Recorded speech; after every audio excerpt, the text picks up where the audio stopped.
Benvingut, senyor Anwar. Primer de tot, com està Clara Ponsatí? She's determined, she's resolute, and she wants to fight for justice, and she says that she will not allow the Spanish government to silence the voice of the Catalan people. Vostè va ser aquí el 17 d'agost, va ser a Barcelona. De fet, es va salvar per molt poc d'aquell atemptat terrible que hi va haver a la Rambla de Barcelona. Com ho recorda tot allò? Well, this is the first time I've been back since last year. I was speaking at the University of Catalonia STAD conference in Prades that year, and I came to Barcelona a day early to have some time off. I don't ever get time off. And it was horrific, because what I remember fondly of Barcelona that day, and in fact today, is that the Las Ramblas represents humanity. It's every race, colour, creed, religion, sexuality, young, old, on that street. And when the terrorists struck, to me, I was conscious that they didn't care whether you were Muslim, whether you were non-Muslim, whether you were Christian, whether you were Jewish. They wanted to strike at the heart of humanity because they hate it. So when that happened that time, it left me in a great deal of shock and horror, because you could see the bodies. The van only came when I was about to sit down in the Las Ramblas and have some food. It was really busy, and I decided it was too hot and too busy. So I remember my son, who's with me tonight, was 9 years old at the time, and he wanted to come to Barcelona, and he cried. And I said to him, "What do you want? I can't take you." So he said, "Get me a Barcelona Football Club t-shirt." So I remembered he said, "Get me a kit." So I thought, I'll get up, go and get a kit. Just at that point, I heard this noise, and when I turned around, it was a grinding noise, and everybody started to run. So instinctively, I started to run, and hundreds of people were running down the Ramblas. And when eventually I stopped 5 seconds later, when I turned around, the van had stopped 10 meters away from me, and you could see the bodies. And you could, next to me, you could see a woman was screaming hysterically for her. I realized she was screaming for her children, because she couldn't see her children, and a young child who was the same as my youngest, who's 3 years old, was pulling, going, "Mama, mama." And the police were pushing us back with guns, and the policeman burst into tears, because I realized at that point she's lost her children. She didn't know where they were. So it was horrific, but it's beautiful to come back, because I wanted to come back to Barcelona. I didn't realize at that time that a year later, or 9-10 months later, that we were representing Clara Ponsatí, because at the time I said to the people in the independence movement, if there's anything I can do, if there's anything that the people of Scotland can do, then we are united with you. We want to fight for the people of Catalonia. We want to support them and give unconditional support. So I'm glad to be back. The first thing I did do was to go to Las Ramblas and say a prayer for the people that lost their lives that day. And I went to the cathedral today, and my son and myself lit a candle and just prayed, because I hope that Barcelona and Catalonia never has to suffer that again. El cap d'aquell operatiu, el major Trapero, suposo que sap que ha estat apartat del càrrec i que ara està investigat pendent d'una causa a l'Audiència Nacional. Ho entén? It's a disgrace, absolute disgrace, because I remember on that day I spoke on international TV and the UK media, and what I said was that the Catalan police that day were heroes and heroines. The fire service, the ambulance services, the emergency services, whilst everybody as civilians was running in this direction, the police and the emergency services were running in the direction of danger. And they were heroes that day, because they put their lives on the line. They didn't know when they were breaking down doors, when they were going into buildings, whether they were going to be blown up, whether they were going to be shot. And for the person, the hero of the hour, for him to now be treated in such a way when he has given a lifetime of service to the people of Catalonia and defended the honour of the people of Catalonia and stood up with such bravery and his officers to be treated in such a manner, many people in Scotland think it's disgraceful. That's the worst thing possible that could happen to a police officer who takes an oath to defend the public and to serve the community, to be treated in such a manner. Because for all I could see on the day of the referendum was that the only people who were responsible for violence against the people, for sedition or rebellion, were the Spanish security service and the Spanish police, who used their batons and their weapons on the people of Catalonia. And of course, when they went into the ballot stations, they didn't know whether the person was voting yes or whether the person was voting no. It didn't matter to them, because quite clearly it was just they were Catalonian people. But I see no Spanish police officers being prosecuted.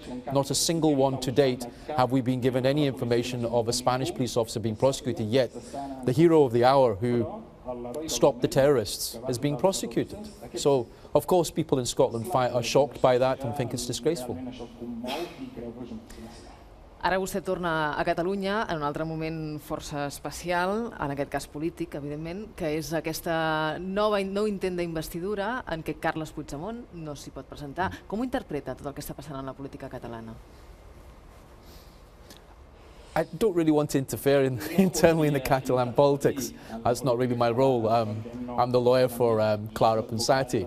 However, I have a great deal of respect for Carles Puigdemont, and maybe I will comment on it.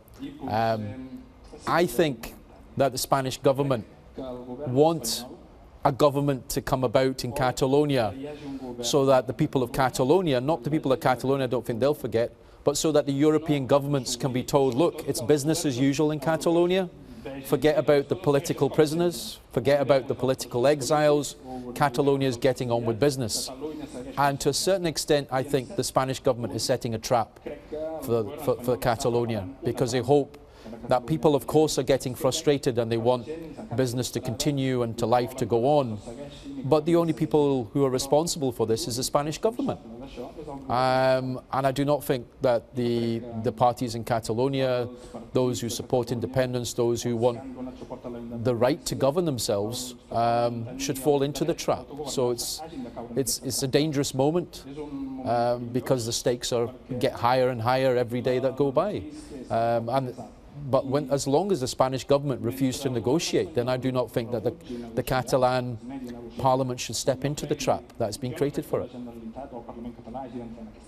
And fundamentally, I mean, for Europe, Carles Puigdemont is a figurehead. And as long as he remains in Germany, and people shouldn't forget, I mean, back in Scotland, people keep saying to me, oh, we can win Clara's case. And I say to them that no, whether we win Clara's case against extradition, it's not winning. It's a small step, because as long as Clara Ponsatí, as long as Carles Puigdemont, as long as the other politicians remain in exile, then we're losing, because they should be able to come home to Catalonia one day. They should be able to walk the streets of Barcelona and the towns and the villages that they come from. And nobody should forget them. They should remain the figureheads of the movement for independence. Vostè ha dit en alguna ocasió que Clara Ponsatí no tindria un judici just a Espanya. Per què? It's obvious. When you look at the fact that, first of all, that the Spanish government ministers who've expressed themselves in public so viciously, they have pronounced the guilt of these individuals, they have dictated with the media that these people are guilty, and the allegations that remain in the case that we will run in Scotland is that the judiciary is not impartial. It will not run a fair trial, and that's the allegation that we make. We believe that the judiciary for a very long time has not been independent, and that this is a political persecution and prosecution of Clara Ponsatí, as well as the other political exiles and those who are in custody in Spain at this point. And on that basis, if it's a political prosecution, then how can it be independent? How can it be fair? How can it be impartial? And why should those people trust the Spanish judiciary? And more so, it's a case of, when I look at 56 pages of the warrant, and it says that my client, Clara Ponsatí, is guilty of rebellion with violence, And I go through the 56 pages and I go, right, where has she done it? When did she use a truncheon? When did she use plastic bullets? When did she kick a policeman? When did she punch a policeman? When did she send in, you know, her supporters in riot gear to attack the police officers? I can't find a single instance. And it appears to me that we have accused the Spanish government of using the European arrest warrant as a tool of political repression. It's not just about silencing Clara and the other politicians, it's about silencing the voice of the Catalan people. And we find that surprising in Scotland because we had our own independence movement and we voted. And sadly we voted against independence. We came close, one day we will get independence, but we were given the right to do so because that's a human right. And for some reason the Spanish government are not giving something that's internationally recognized as a human right. Whether the people of Catalonia vote yes or whether the people of Catalonia vote no, that should be their decision to do so. Yet in every aspect it talks about independence, the right to not to do so, and we cannot see how it is that this could be anything other than a political trial. As long as it's a political trial, then it stands accused of not being fair and not being impartial. És aquest un cas de drets humans? Yes, we have said that we fear for Clara's safety. The first issue is that this case, we understand, will run before the Supreme Court. We believe the very fact is that the Supreme Court means that there is no right of appeal, and that's unacceptable. If somebody is to receive a sentence of up to 33 years, as Clara is threatened with, ultimately, Clara, respect, is 61 years old. That's almost like a death sentence. And I know when I said this publicly, a lot of the Spanish media and commentators attacked me and abused me on social media and said, there's no death sentence in Spain. But what else does that mean for somebody who's 61 to spend 33 years of their life in prison and to have no right of appeal? That's almost like saying the Supreme Court is infallible. Nobody's infallible apart from God. And the Supreme Court certainly is not God, but they are acting like God. And so that's the first issue, no right of appeal. The second issue is the treatment of people who are being locked up by the Spanish authorities, where you can have detention without trial for up to 4 years. You're taken several hundred kilometers away from your families, kept in a cell with no contact, little or no contact with the outside world, no idea of when you will actually stand trial. And then the third aspect, of course, is that we believe that's degrading, inhumane treatment. No right to a fair trial is Article 6, breach of your human rights. It's a political prosecution, it's a political persecution. And also fundamentally, I believe that how can the Spanish government guarantee the safety of Catalan politicians in a Madrid prison, in a Spanish prison? Because you cannot appear to trust the Spanish police with the treatment of the Catalan people and the Spanish politicians. So how exactly will you trust the prison guards?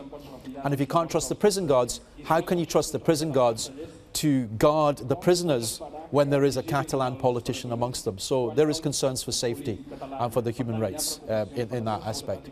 And all of this is wrapped up in human rights, and human rights at the end of the day trumps the Supreme Court.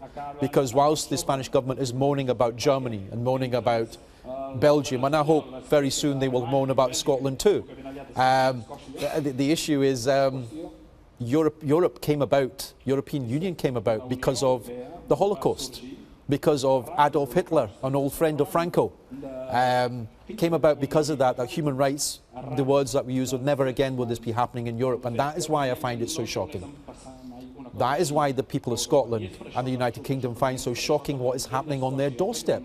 Because this isn't Russia, it's not somewhere in Africa, it's in the heart of Europe, and I have described it as the shades of Francoism. Because it's almost as though Franco is still alive and dictating to the security services, to his government, this is what you should do to crush and to silence the voice of the Catalan people. Now that is an abuse of human rights, and when I said that we see the European arrest warrant as a tool of political repression, it's almost, I think, an attempt to criminalize the aspirations of the people for freedom or the right to vote. And when I say right to vote, a lot of Scottish politicians haven't decided one way or the other. What they're saying is people have a right to vote. We take it as a human right, as a right that's granted. And for me, for the life of me, I cannot see what is it that Clara is actually accused of. She's accused of 2 crimes. One, rebellion with violence. Prove to me, show us where the violence is. We cannot see one aspect of it. And the other, of course, is misappropriation of public funds. Well, from what I understand, the Spanish government has already said there was no misappropriation of funds. So can they make their mind up? First of all, you have a judge who issues a warrant, and then you have a finance minister who said, no, there's no misappropriation of funds. So they don't seem to know themselves what they're doing. And if they don't know what they're doing themselves, then that is an abuse of the European arrest warrant. That is an abuse of the human rights. And I think it's a systematic attempt. And I heard the words that were used by the government was they wish to decapitate the Catalan government. And if they want to decapitate the Catalan government, what they mean is they want to silence the Catalan people. And that is an abuse of freedom of expression. It's an abuse of human rights. It's an abuse of the right to political assembly. It's an abuse of the right to have your own destiny. And in a European country, that is horrific. Because when in 1952 the European Union and the Strasbourg Code came about, it was to make sure that never again would we have the politics of fascism on our streets, that democracy would always be the #1 issue. Yet we don't seem to be seeing that anymore, and that's sad, that is very sad. A més, aquesta setmana el jutge Llarena ha obert la porta a rebaixar la petició de delicte de rebel·lió a sedició. I això dibuixa un panorama una mica diferent que, si li sembla, la Núria Paraire ha estudiat i ara ens explica a la pantalla gran. Núria, bona nit. Aquesta setmana el jutge Llarena ha pres diverses decisions. Una, a oferir la possibilitat que Puigdemont sigui extradit per sedició i no per rebel·lió, i una altra, per primer cop en una interlocutòria, contempla la possibilitat de rebaixar el delicte als processats. Veiem com ho feia això en aquest document, aquesta interlocutòria que hem llegit aquesta setmana. Deia que les acusacions poden acusar per sedició i també deia que no es pot excloure la conspiració per a la rebel·lió. Què vol dir això? Per què és important? Doncs perquè contempla una baixada de les penes. En el delicte de rebel·lió, la pena màxima, i sobretot amb l'agreujant de malversació, és dels 25 als 30 anys, és un delicte contra la Constitució. En el cas de la conspiració per rebel·lió, la pena màxima és de 12 anys i mig a 25 anys. I en el cas de la sedició, que no és un delicte contra la Constitució, és un delicte contra l'ordre públic, aquí la pena màxima està entre els 10 i els 15 anys. Això és el que obria la porta aquesta setmana Llarena amb aquesta interlocutòria, una interlocutòria, aquest document, que es pot recórrer a la sala d'apel·lacions del Tribunal Suprem. I un cop sigui recorregut a aquesta interlocutòria, a principis de juny es contempla que seria la data en la que la sala d'apel·lacions resoldria i, per tant, aleshores, la interlocutòria de processament de Llarena ja seria ferma. Què vol dir això? Algun cop s'ha dit que si és ferma i continuen processats per rebel·lió, els que estiguin a la presó podrien ser suspesos de càrrec públic si és que el tenen, però veurem finalment què passa. Sigui com sigui, el judici es vol que sigui a la tardor. I perquè això no es posposi, no es retardi, que el judici sigui a la tardor, què ha fet també aquesta setmana el jutge Llarena? Ha decidit dividir la causa. Els que han comparegut presencialment davant seu són els que serien jutjats a la tardor i la resta són els que estan pendents d'extradició. Així els processos d'extradició no alentirien el procediment. I en quin moment estan aquestes extradicions? A Alemanya, Puigdemont, aquesta setmana, Llarena ha enviat un informe al tribunal alemany dient, com dèiem, que si no és extradit per rebel·lió, doncs ofereix que pugui ser extradit per sedició. Veurem això quin recorregut té. A Suïssa, recordem, està fora de la Unió Europea, els processos d'extradició són molt més complicats i recordem que l'extradició està demanada per Rovira, però no per Anna Gabriel. Què passarà a Brussel·les la setmana que ve? Dia important, dimecres, perquè Comín, Sarrent i Puig compareixen davant el jutge que ha de decidir sobre la seva extradició i ho faran després que durant aquests dies la Fiscalia belga ha demanat més informació a Llarena perquè tenien dubtes sobre el delicte de rebel·lió i també el de malversació. I finalment, a Escòcia hi tenim a Clara Ponsatí. El judici de Clara Ponsatí és a finals de juliol, però la setmana que ve, dimarts, Clara Ponsatí, amb el nostre convidat, tenen una vista preliminar d'aquest judici. Què creu que acabarà passant en el cas de Clara Ponsatí? L'acabaran jutjant per sedició, per un delicte inferior, l'extradiran? Què li passarà a la seva clienta? Well, I think that I find that ridiculous, because I said earlier on, they can't seem to be able to make their mind what to do. And I think that the Spanish government were very arrogant in what they have done, because they assumed automatically that the European countries who have been supporting them, you know, that's deeply shameful that they have, after the referendum, the European countries all supported them, and they thought that when they had this discussions with their friends that they would automatically send people like Clara back to Madrid, and they haven't. So they failed, because the overriding principle was one of justice and one of human rights. So now what they seem to be doing is to trying to fit the piece into the jigsaw and say, right, that doesn't work, we'll try something else, we'll try something else. That's not how it works. And the courts will be very aware of the fact that you can't do this. You can't continually keep changing the rules of the game to try and get them back. And the second issue, of course, in Scotland is we don't have the crime of sedition. We don't have the crime of rebellion with violence. We don't have those offences, and that's one of the arguments that we will make. And it's all very well that the judge says, oh, we'll reduce it to 12 to 25 years. Well, with respect, I am a criminal defence lawyer. And in Scotland, my clients who have been accused of murder or kill people, they don't even get 25 years in prison. So why 25 years? For what? Because you have organised a vote? Because you wanted the people to have a right to decide? Again, that it becomes an issue, because is the crime, the punishment appropriate for what you are accused of?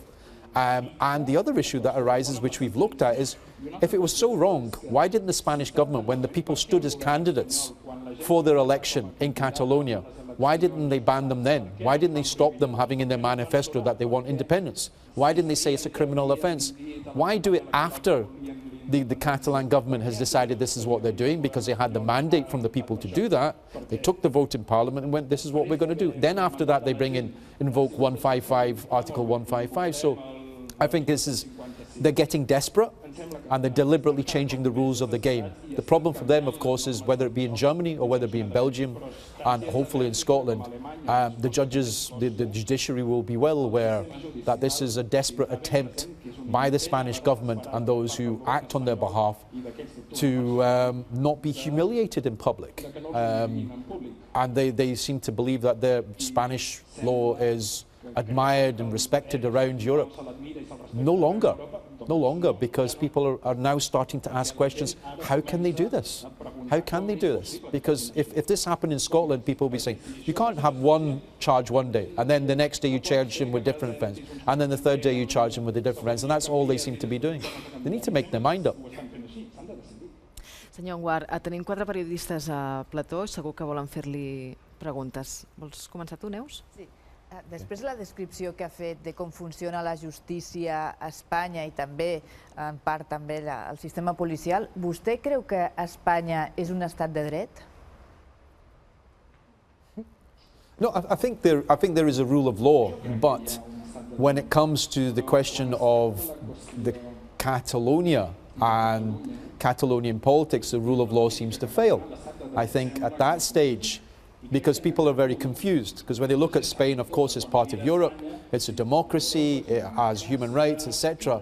Yet that seems to revert to, and I've described it publicly as shades of Francoism, because when you have 6,000 Spanish security state services come in and several thousand Spanish police come in, and they attack the people who are innocent, who are men, women, old, young, who have done nothing wrong, and use violence, well, that's not the rule of law. That's an abuse of the rule of law.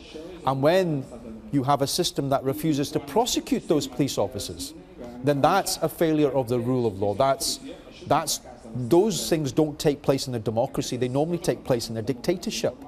And yet we are yet to see, even though today I think the European Union, or in the last few days the European Union, has finally, after 9 months, said, oh, we're going to investigate and carry out an inquiry. Too late.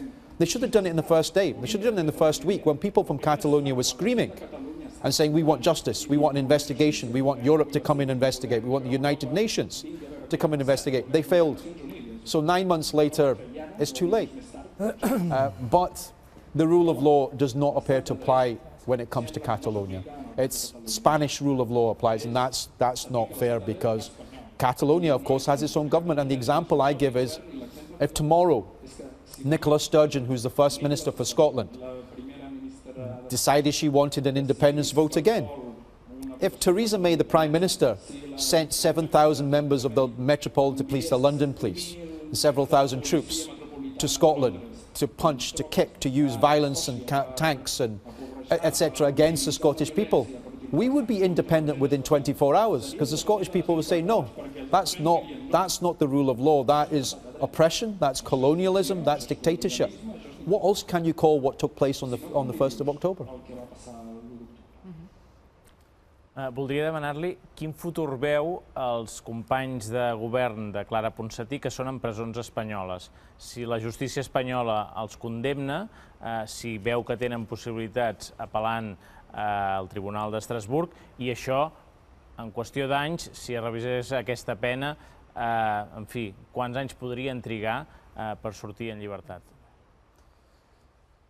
Sadly, I think the wheels of justice in cases such as these turn extremely slowly, but I think people right across Europe are fully aware of the fact that every day that passes with the Catalan politicians in Spanish prisons, their lives are at risk.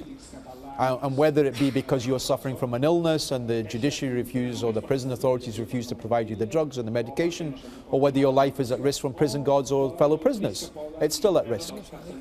Or the very fact that you're separated from your family hundreds of miles away is an abuse of your human rights, it's mental torture. I think that the only way that those people will actually see justice is either in Strasbourg, or the Spanish government has to understand there is only one way to resolve this, and it's through peaceful negotiation. It's not by locking up people for the crime of using the right to vote. And until they realize that one by one, I think it will be like what they call a domino effect. One by one, European nations will eventually start to realize this is unacceptable. They are exposing themselves. It's almost as though in Scotland, often we all talk, we wonder what, it's like every day there's something new. We watch what the judges are saying, we say what Spanish government ministers are saying, every day something new, some abuse, some public abuse or some abuse of the system, and we think, what are they doing? And we think, they don't actually seem to care, because they just seem to be appealing to the lowest common denominator in Spain and hanging on for votes, when in fact, they want to talk about corruption, then talk about corruption of the Spanish government. Talk about the court cases they face. Talk about the investigations of them. So how are they, this double standards appear to be applied, but they have no option but to negotiate one day, because I do not think that the way things are that people can compromise. As long as Catalan politicians remain in Spanish prisons, the Catalan people have no option but to fight on their behalf. This is almost like a peaceful revolution on behalf of the Catalan people, but in terms of the Spanish government, as long as they refuse to negotiate and treat people like that, they have to realize that there can be no negotiations. The number, I believe, that it has to be unconditional, that those politicians must be released unconditionally, and not unconditionally. I don't mean release them and say you can never stand for public office again, because that again is an abuse of their rights. They have to be released, and then negotiations can begin. Israel García Juez. Good night, Mr. Lawyer. Allow me to ask you some question in Spanish, please. ¿Usted no sabe que dentro de la Constitución española no se puede declarar unilateralmente la independencia de un territorio? Y que es un agravante, lógicamente, cuando eres autoridad. Cuando se produce este hecho, los jueces españoles llaman a la señora Ponsatí a tomar la declaración. La señora Ponsatí escapa, digamos, de la justicia española y toma un camino que, bueno, que primero le lleva a Bélgica y después le lleva al Reino Unido. Aquí lo que se ha producido, señor abogado, yo entiendo que usted esté en su obligación de defender a su clienta, pero yo lo veo relativamente sencillo y no entiendo esas sombras de dudas, esas mezcolanzas que hace usted de una serie de cuestiones. Por cierto, en prácticamente, creo que son 3 o 4 constituciones, solo en todo el mundo se permite esta independencia. Pero a lo que voy es, su clienta ha cometido un delito y se ha escapado de la justicia española. Well, the first thing I'd say is this is a perfect example of where members of the media have already pronounced the guilt of my client. My client hasn't stood trial yet, but you're already saying she's guilty. No, So, let me finish. You asked the long question, so let me finish. Sí, però serà difícil si no el diàleg. Deixa que respongui, sisplau. The first thing I'd say is innocent until proven guilty. The second thing I'd say is tough. If the Spanish government say it's illegal, there's lots of things that governments around the world have called illegal. In America, black people didn't have the right to vote. Once slavery used to be legal. And people say, and even in Scotland, some politicians have said, oh, the Spanish government declared it unlawful, therefore they're correct. Just because the Spanish government say something's illegal or unlawful doesn't mean it's right internationally. There is a fundamental human right, which is a right to self-determination, that is guaranteed under the United Nations, and it's a fundamental human right. So that's the first thing. So when the people decide themselves, and when the devolved government decide that they want the right to vote for independence, then that should be accepted. The best thing the Spanish government could have done was to allow the Catalan people, what were they scared of? Because that's the question I ask. If they had simply allowed and actually resourced and helped the Catalan people to have a referendum and then fought the referendum where the one side, who are the unionists, say no, we want it to remain with Spain, and the other side say no, we want it to become Catalonia, then so be it. That's what happened in the UK. And in fact, the unionists won. Scotland voted against independence. So that's the first thing I'd say in that. With regards to my client evading justice, how can you evade justice if there is no justice? The only people that we saw evading justice were 7,000, what's been claimed publicly as several thousand police officers, state security forces that came into Catalonia that day and attacked the people. If you want to talk about justice, then name me one police officer that is standing trial for attacking, brutally attacking, punching, kicking, and attacking a people who had done nothing wrong. And the answer is zero. It seems to me that you want to talk about justice where you can see people who are police officers get 9 years for the brutal rape of an 18-year-old woman, and we are told that it's not violence.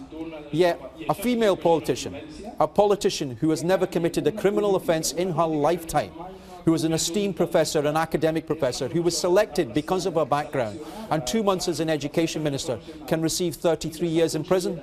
Where's justice in that? There is no justice. Si vols una rèplica? Però Israel, breu. Sí, no. Simplemente decirle que la Constitución española permite todo tipo de reformas siempre que se cumplan los cauces de la ley. Me sorprende profundamente escuchar a un jurista como usted que ponga absolutamente en tela de juicio todo un Estado de Derecho de un miembro de la Unión Europea. Pero bueno, repito, usted, en fin, está en su derecho de defender a su clienta, no puedo añadir más. Y yo no digo nada, lo dicen los jueces españoles. Well, can I just say in relation to that, doubting the EU rule of law, what you appear to be implying is that we shouldn't have the European Human Rights Act. We shouldn't have the European courts, because what you're saying is every European country is right. In fact, we're not, because in England, they have been deporting people who have been living in England and in Scotland and the UK for some 40, 50 years, and they had British citizenship, and Theresa May's government was responsible. We had to use the Human Rights Act to expose the government because we said the government was wrong and it was unlawful and it was wrong. And with regards to the Spanish government, so what if the Spanish government says it's lawful? The Spanish government still gives money to Francoist institutions. As far as I'm concerned, Franco was a terrorist, a state terrorist, was involved with the murder of innocent people, and many people across Europe think that way. But of course the Spanish government will say that's legal. People like myself and others will say that's illegal and it's unlawful. And for me it becomes a question of, is it what one country says is legal, or is it the higher justice? And that is a question of natural justice, international rules, UN rules and European rules. Those are actually more important than what the Spanish government says. And how can you say that go through the normal procedures if everything the Spanish government says, you can never ever vote for independence? So how can you then say that's legal? Because you have not given the right to the country. You cannot. Es que hay un señor que se llamaba Ibarreche que fue al Congreso de los Diputados, pero bueno, y que diga lo de las subvenciones de Franco, pero pues eso es que avancem, sisplau, Laia, sisplau. Recupero el fil de la pregunta que feia la Neus, no?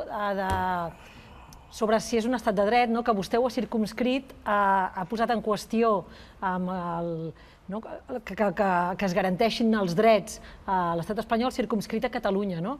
Però ara ens trobem, per exemple, que aquest dilluns s'acaba el termini d'entrada a presó d'un cantant de rap que es diu Valtònic. Ens trobem que hi ha tot un grup d'altres cantants que també tenen l'amenaça d'entrar a presó. Ens trobem que hi ha un tuitaire basc que ja està a presó complint un any de presó. Ens trobem en moltes altres situacions i d'altres de fa temps, fins i tot això que parlàvem de l'acostament dels presos en el cas basc, per exemple, en altres situacions també en què es podria dir que a l'estat espanyol s'han traspassat algunes línies vermelles del que entenem per estat de dret des del propi estat. No sé com ho veu, això. I agree with everything you say there. It's horrific that for a democracy in Europe, and you mentioned earlier on about Les Ramblers, and what I said at the time was that those terrorists hate what to me Barcelona represented that day, which is the love of music, the freedom to express oneself and how you dress and live and dance and talk and, you know, all these issues. For a government to actually take action against somebody who uses rapping, poetry, music, that happens in dictatorships. That happens under fascism. So to lock somebody up for 3.5 years is disgraceful, is shameful, and all of Spain should be rising up and saying, we will not accept that. That is unacceptable because Franco is supposed to be dead. It's not supposed to be his ghost is still directing, saying don't allow that and don't allow that. So on that basis, I think it's wrong. The second issue that will arise from this is that more and more I keep seeing cases, because obviously now we have a deep interest in what's happening in Spain. And even today I saw in the news about the woman whose arm was broken, an elderly woman whose arm was broken, and it was decided that she was responsible for her arm being broken, not the Spanish police, because she was running away. Not the fact that you're being chased by robo-cops with batons, and everybody's seen it. And I've still yet to see a Spanish politician, I've still yet to see a Spanish judge, I'm still yet to see the gentleman there condemn the violence of those people who were armed to the hilt with batons and weapons, able to do whatever they want, and to sing the songs of Franco's. We saw it, we saw the translation, we heard it, and yet we see no response to that. If that's one way, that's one-sided, that's not democracy in action, that's not the rule of law in action, it's an abuse of the rule of law, and it makes me very sad because I do not believe that the Spanish people want that to happen, because there were many people in Spain who were against what took place in the past, and they thought that ghost had been buried, they thought it had gone forever. For instance, in Glasgow, and in Scotland, there is a tradition of the international brigades, hundreds of people who left Scotland in the 1930s who came to Spain and who fought against Franco and fought and died for those beliefs, because they died for freedom of expression, the freedom of politics, freedom of democracy. Yet for some reason that doesn't apply anymore. Why not? And why do we not see more voices in the Spanish Parliament and those political parties that talk about human rights, trade unionism and all those rights, yet for some reason they seem to switch off or silence their ears. They close their ears when it comes to Catalonia. They should be, those individuals, whether it be the rapper, whether it be the woman who's being chased by the police and whose arm is broken, whatever the pictures are, they should be publicly supported by people in Spain, by the government politicians, by the ministers. They should be speaking out against that, and they should be calling for justice. And until they do so, then they disgrace their own country. They disgrace the idea of justice. They disgrace their courts. They disgrace the police. And it's a return to the past. There's no other explanation for it. Senyor Anwar, l'han escollit millor advocat d'Escòcia del 2017. Com es fa per ser el millor advocat?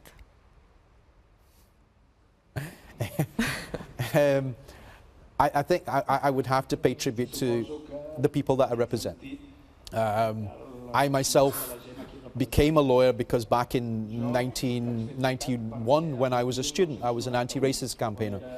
And at that time, I saw the brutality of the police. I was chased by the police. We were organizing a demonstration. I was chased by the police into a dark lane near to my university. And I was attacked by the police, and they took my head and they smashed it off the pavement and they knocked my teeth out repeatedly, and then took me into a lane and kicked me in the stomach, and they told me that this is, and I asked the question when I woke up, no teeth in my mouth, crying, 21 years old, frightened. And I asked the question why, and they said, this is what happens to black boys with big mouths. And there was 2 lessons that were learnt that night by the Scottish police, by myself and by the Scottish police. The first lesson was learnt by the police, and that was that this black boy's mouth got bigger as the years went by. And the second lesson that was learned by me was that freedom and justice isn't handed to you on a plate. You have to fight for it. And over the years, after that, I decided I would become a lawyer. And over the years, I've represented many families and many individuals who are at the state. And it isn't just a case of Spain being wrong here. I'm not saying Britain is superb. It certainly isn't. I'm not saying Scotland is superb, because we've had to raise cases against the government. We've had to raise cases against the Scottish government, the police service, UK government. We continually do that to expose, the brutality of the police and to expose injustice and the fact that families and individuals sometimes can feel frightened and be on their own. And those people who fight when they've lost everything are the ones who give me confidence to stand up and to fight. I get called a campaigning lawyer, but my campaigning and my strength comes from those people I've stood shoulder to shoulder with. And some of those individuals are people whose children were murdered and then spent many years fighting for justice until finally we got justice. And they always give me the honour of supporting them, and now I have the honour of supporting Clara Ponsatí, because I see it as an honourable issue that an individual like that should be supported. So maybe that's some reasons why I got the award Lawyer of the Year. So, but you're embarrassing me now. So. Vostè és del Barça, està content amb el doblet, la Lliga i la Copa del Rei? Yes, I do. Yes, I do. I think on the first, I think everybody noticed on the first time I think Clara's warrant was issued on a Friday. Clara contacted me on a Saturday. On the Sunday, my children were in the house. They're aged 10, 6 and 3. My 10-year-old is in the back. He's still demanding I take him to Camp Nou tomorrow before I fly back. I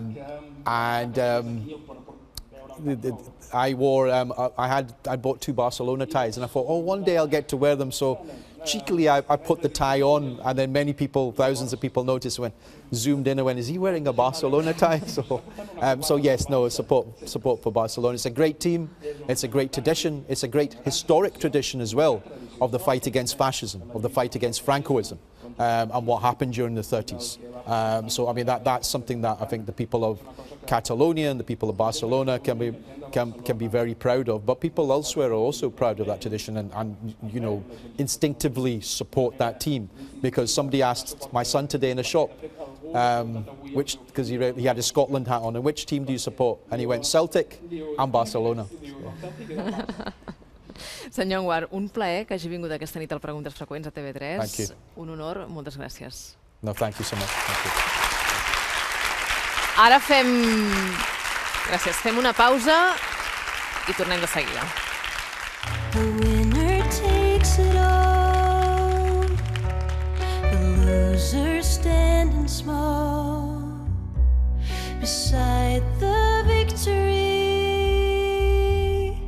That's her destiny. I was in your arms, thinking I belonged there. I figured it made sense.